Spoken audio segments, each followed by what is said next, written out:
Sylvia shared this article from the New York Times called Why We Procrastinate.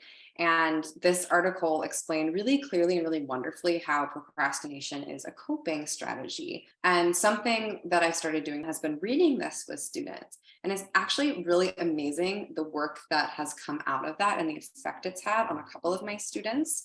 I'm thinking of one student who his procrastination is so dramatic that a lot of times teachers and even his family will sometimes think that he is lazy or unmotivated. But actually, this is like a really sensitive kid. And reading this together, he felt so seen. He was like, "Can you please send this to my mom?"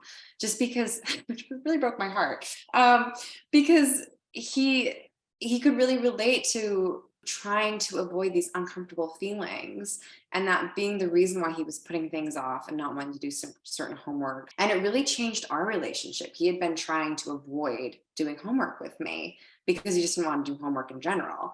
And after feeling seen and understood that I got that I was a safe person to talk about like the way he was feeling about particular assignments with, he started bringing me work that he's having a hard time with. We started working through it together. He's a lot more open to the strategies I'm offering him. And then I have another student who using this, she's older. She's a student that I really admire how much self-awareness she has.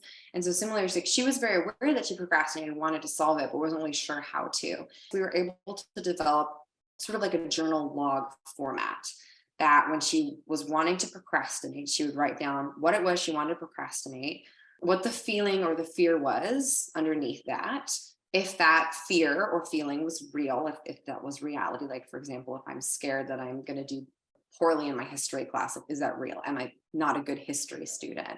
Which oftentimes the answer is no. And then that's the point of that part. And then the last thing is like, what can I do to support myself in this? So like, for an example, with the history thing is like, look at my teacher's positive comments about me in the past. So, how can I directly address the feeling? And in doing that, this particular student has started their work a lot sooner than they have historically. And it's made a real difference for them. They have a whole bunch of logs now.